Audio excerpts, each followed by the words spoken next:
আরে মা বোনেরা, আজকে তোমার স্বামী তোমাকে ভালোবাসে না, আজকে তোমার স্বামী তোমাকে গুরুত্ব দেয় না, আজকে তোমার স্বামী তোমার কথা শোনে না।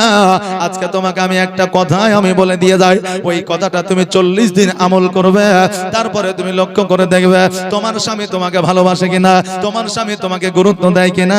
যদি 40 দিন পার হয়ে যাওয়ার পরেও তোমাকে গুরুত্ব না দেয়, আমি মাওলানা পিয়ারুল, আমার বাড়ি বেশি দূরে নয়, আমার সঙ্গে একবার যোগাযোগ করে নেবা। আপনাকে বলে দিয়ে যায়, আয়াতুল কুরসি 40 দিন আপনি প্রত্যেক 5 ওয়াক্ত নামাজের পরে আমল করবেন। দ্বিতীয়ত, আপনি পর্দার সহিত চলবেন, জীবনে ঝগড়া ঝামেলা করবেন না, জীবনে কূটনীতি রাজনীতি করবেন না, জীবনে কোনো আপনার বাড়ি থেকে পর বাড়িতে কোনো মহিলার সঙ্গে বসে 10 থেকে 8 ঘন্টা গল্প করবেন না। দেখবেন আপনার স্বামী আপনাকে সব চাইতে ভালো নারী মনে করবে। জোরে বলেন সুবহানাল্লাহ। মা বোনেরা, ওই রাবিয়া বাসনে আল্লাহ তাবারাক তাআলা সেই দিন থেকে ইবাদত বান্দেগি শুরু করলেন।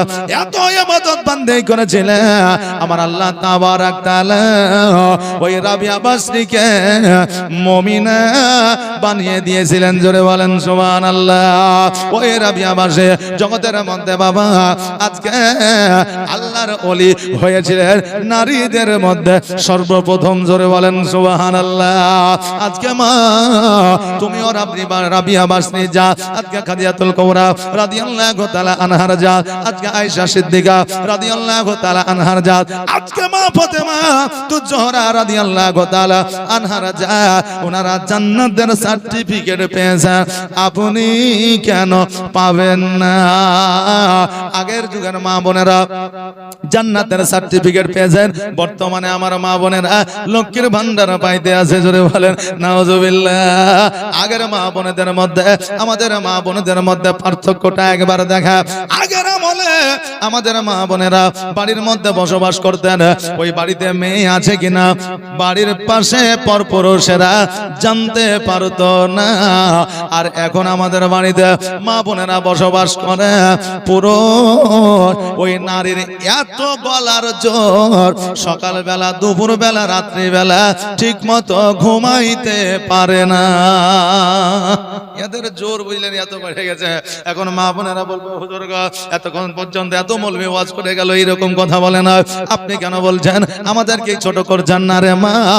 আজকে আমার নবীজি তোমাদের মান ও শান এত বাড়িয়ে দিয়েছে, যেই মান ও সম্মান পৃথিবীর কেউ পায়নি, কাউকে দেওয়া হয়নি। কারণ এই মা বোনেদের পায়ের তলে আমার আল্লাহর জান্নাত দিয়েছে। জোরে বলেন সুবহানাল্লাহ।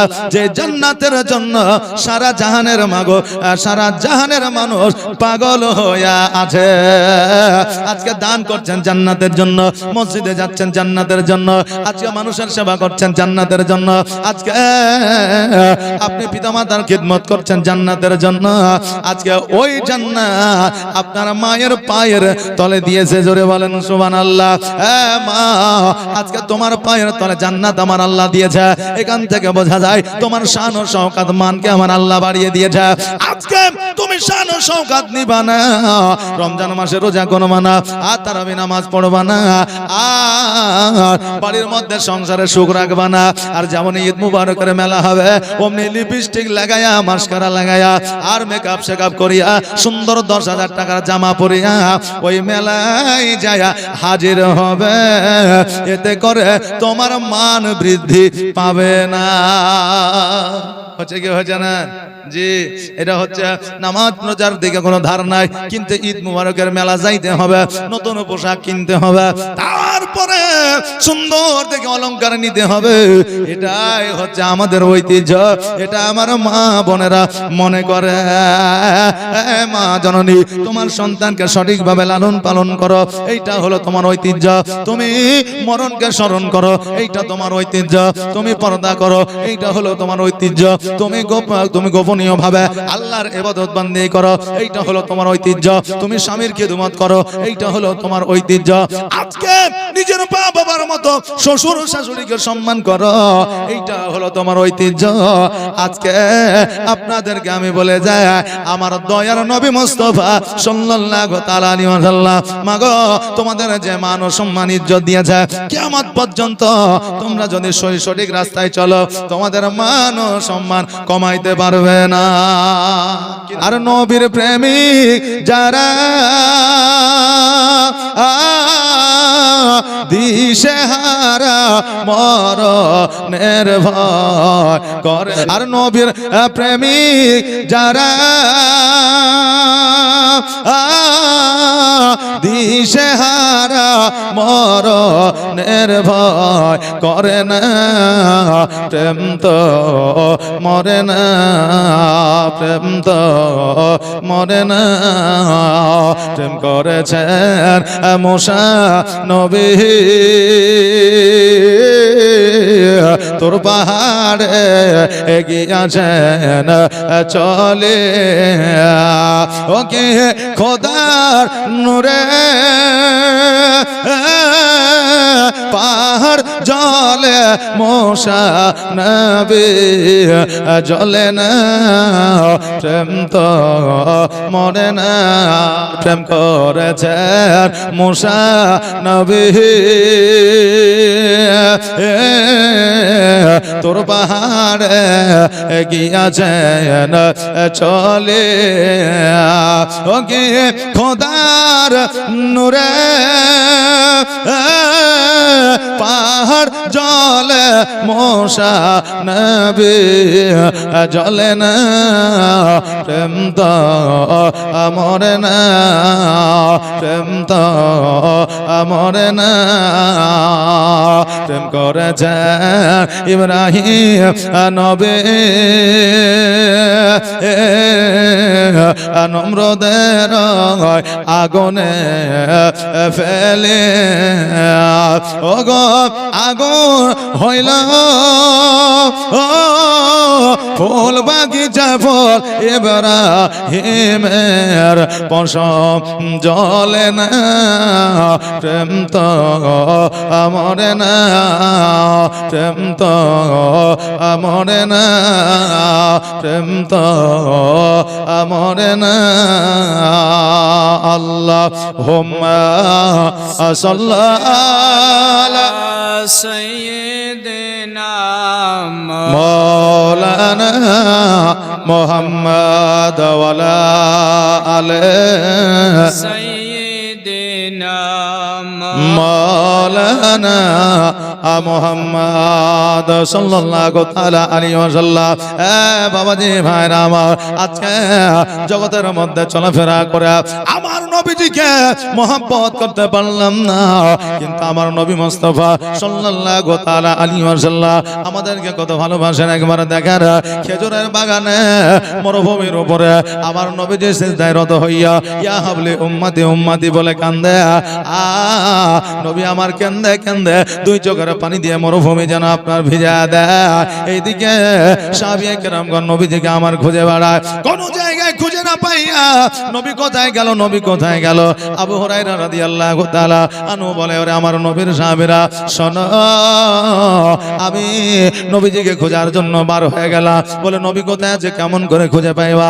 আবু হুরায়রা রাদিয়াল্লাহু তাআলা আনহু বলে, শোনো রে, আজকে আমার নবীজির শরীর থেকে যে মেশক আম্বরের খুশবুটা আছে, আমার নবী যেই জায়গায় থাকুক না কেন, হাওয়াতে বাতাসে আমার নবীজির শরীরে সুগন্ধটা যখন আমার নাকের কাছে আসবে, আমি জানতে পারবো, বুঝতে পারবো আমার নবী কোথায় আছে। জোরে বলেন সুবহানাল্লাহ।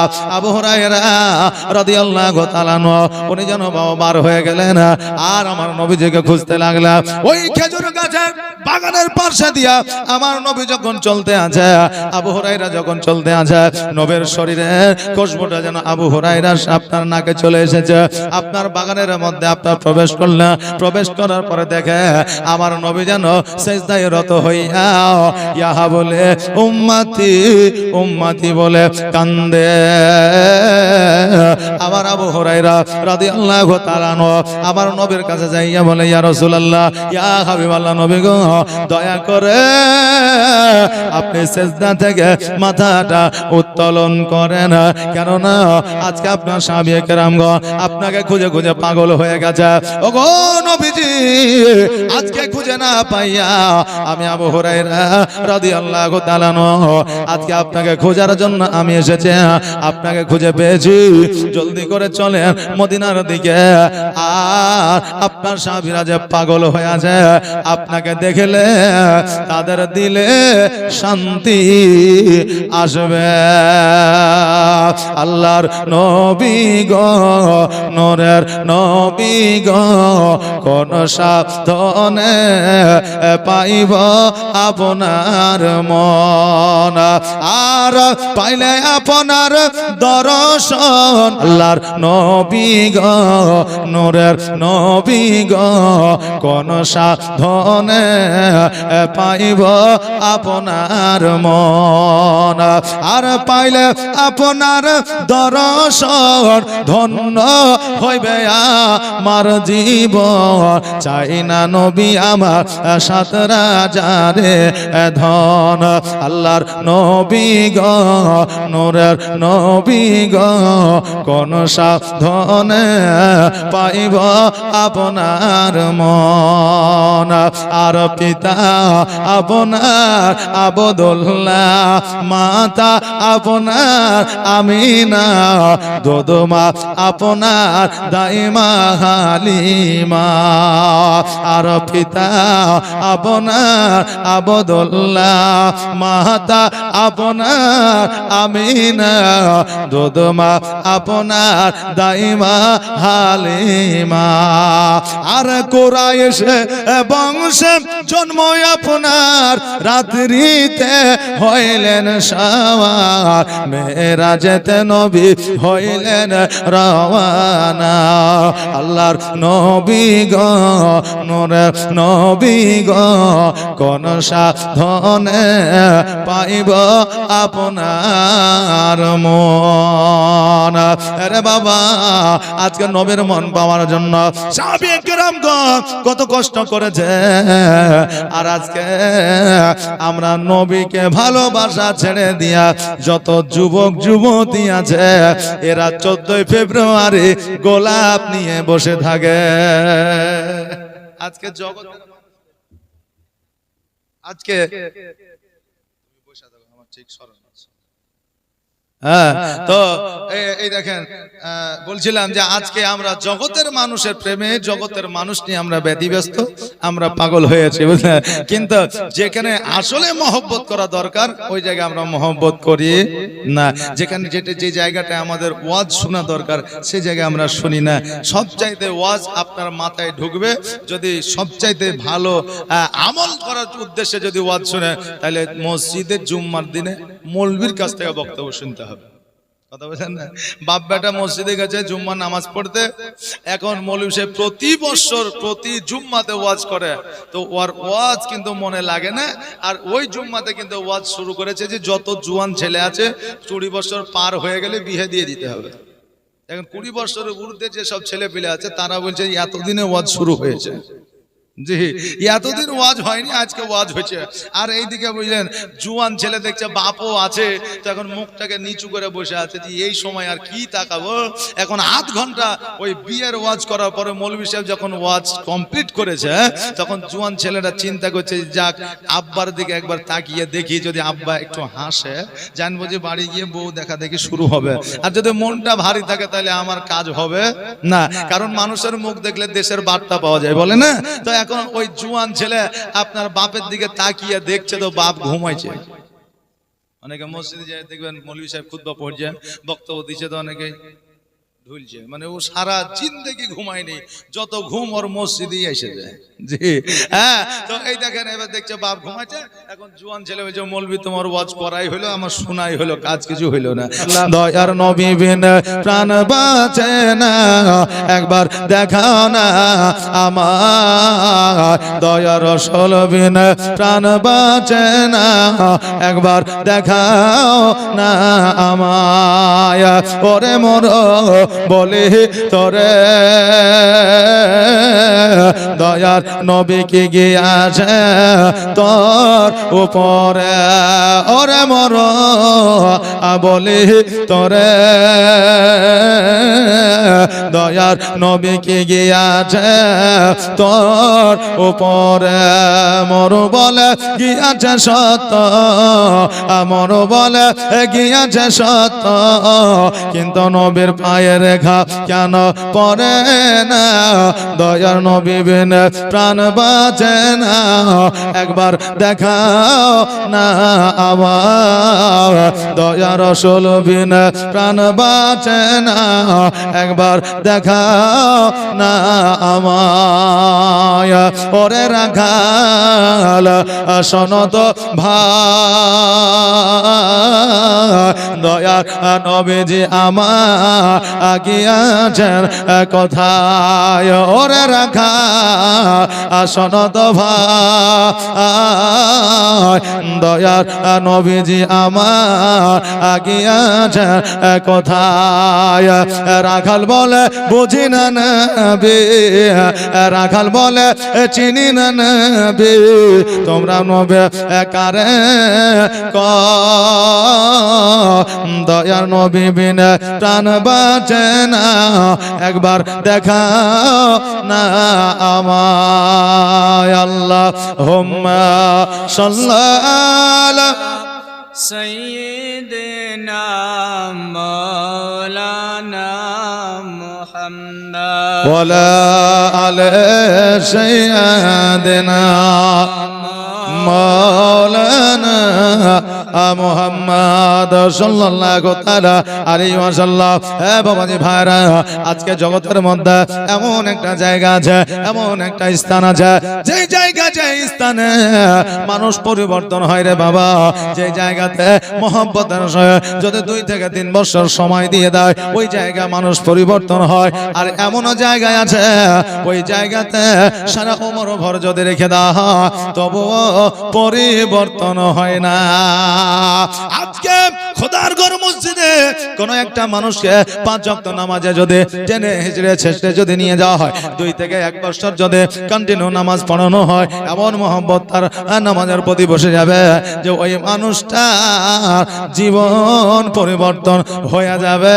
আর বাবা, পৃথিবীর মধ্যে জেলখানা আছে, কয়েদি রূপে যদি জেলখানায় সারা বছর রেখে দেওয়া হয় তবুও তার জীবন বাবা পরিবর্তন হয় না।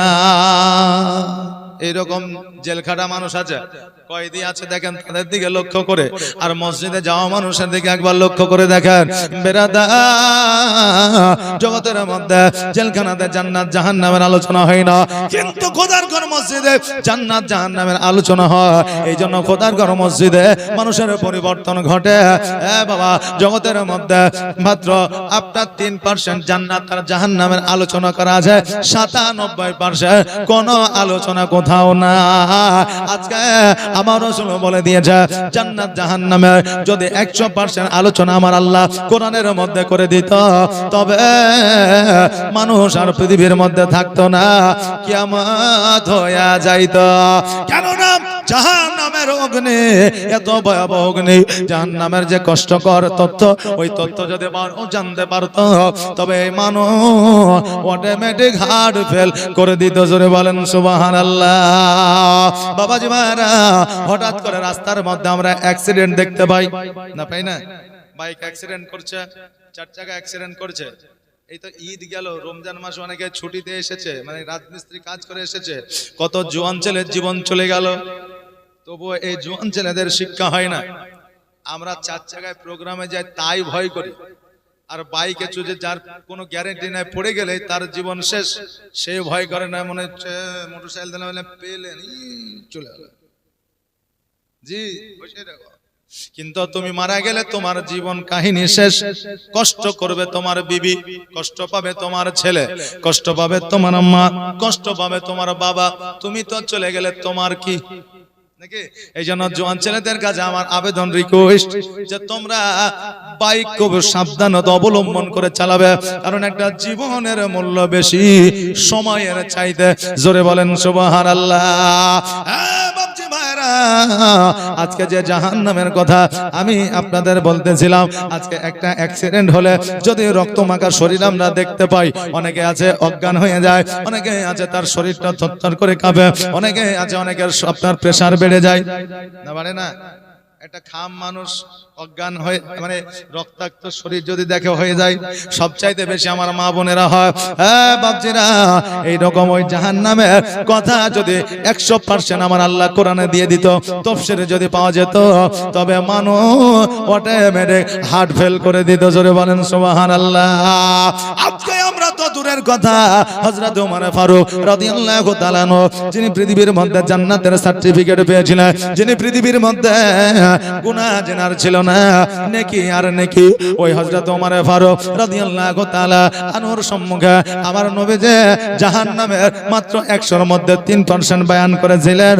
আর ওই কথাটা শোনার পরে আমার ওমর ফারুক একদিন নয়, 2 দিন নয়, 5 দিন নয়, 15 দিন নয়, 1 মাস ধরে বিছানাগত হইয়া অসুস্থ হয়েছিলেন। জোরে বলেন সুবহানাল্লাহ। জাহান্নামের কথা শোনার পরে হযরত ওমর ফারুক 1 মাস অসুস্থ ছিল। হাকিম যখন দেখালে, হাকিম বললে এর জীবনে কোনো রোগ না, এর টেনশনে আজকে বিছানাগত হয়ে গেছে। বাবাজি ভাইরা, তাহলে বোঝা গেল জান্নাত আর জাহান্নামে 3% আলোচনা আল্লাহ কোরআনে দিয়েছে, বাকি 97% আলোচনা দেয় না, শুধুমাত্র মানুষের কারণে, মানুষের ভালো থাকার কারণে। বুঝলেন না? মানুষের ভালো থাকার কারণে। এ বেরাদার, এই জাহান্নাম থেকে আমাদের বাঁচতে হবে। জাহান্নাম থেকে বাঁচার একটা মাত্র রাস্তা, সেটা হলো আল্লাহর ইবাদত বন্দেগি করা, নামাজ পড়া, মানুষ হইয়া মানুষকে সহযোগিতা করা, ভালোবাসা। জোরে বলেন সুবহানাল্লাহ। মানুষ হইয়া মানুষকে ভালোবাসতে পারলাম না, আজকে আল্লাহর দরবারে আমরা দ্বন্দ্বায়মান হইতে পারবো না। কেন না আজকে মানুষকে মানুষ হইয়া যদি ভালোবাসা যদি প্রযোজ্য না থাকতো, আমার নবী যে শুধুমাত্র এই মুসলমানদের জন্য সবকিছু প্রযোজ্য করে যাইতেন, বাকি অন্য কারোর জন্য করে যাইতেন না। আরে বাবা, আজকে জান্নাত জাহান্নাম শুধু মানুষের জন্য, কোন পশু পাখি গাছপালা নদী নালার জন্য নয়। একটা গাছ অতদিন পর্যন্ত জিন্দা থাকে যতদিন পর্যন্ত আল্লাহর জিকির করে, একটা সমুদ্রে অতদিন পর্যন্ত পানি থাকে যতদিন পর্যন্ত ওই পানিতে আল্লাহর জিকির আজগার করে। একটা পাখি অতদিন পর্যন্ত জিন্দা থাকে যতদিন ওই পাখিটা আল্লাহর জিকির আজগার করে। যেই দিন জিকির বন্ধ হয়ে যায় সেই দিন পাখিটার মওত হয়ে যায়। যেই দিন গাছ জিকির বন্ধ করে দেয় সেই দিন ওই গাছটা মারা যায়। যেই দিন সমুদ্রের পানি জিকির বন্ধ করে দেয় সেই দিন আপনার সমুদ্রের পানি শুকায়া যায়। আজকে ওদের কোনো শাস্তি নাই, ওটাই তাদের শাস্তি, কারণ এদের জন্য জান্নাত জাহান্নাম নাই। একমাত্র মানুষ আল্লাহ পাক রব্বুল আলামিনের বিনা শুকরিয়া আদায় করে, আল্লাহর বিনা জিকির আজগারে খাবার পায়, রুজি পায়, হাওয়া পায়, বাতাস পায়, বেঁচে থাকার সুযোগ পায়, এর নাম হলো মানুষ। জোরে বলেন সুবহানাল্লাহ। আমি মানুষ হইয়া জন্ম লইয়া মানুষের করিলাম কি, আমি নবী না চিনিলাম, কি ভুল করিলাম, ঝুলিতে ভরিলাম কি, আমি মানুষ হইয়া জন্ম লইয়া মানুষের করিলাম কি। সবজি ভাইরা, জগতে এসেছি, যতদিন থাকবো মানুষে মানুষের উপকার করব, মানুষে মানুষকে ভালোবাসবো, ছোটদের স্নেহ করব, আমরা ছোটরা বড়দেরকে সম্মান করব। আল্লাহ তাবারাক তাআলা যেন সেই তৌফিক দান করেন। সকলে বলেন আমিন।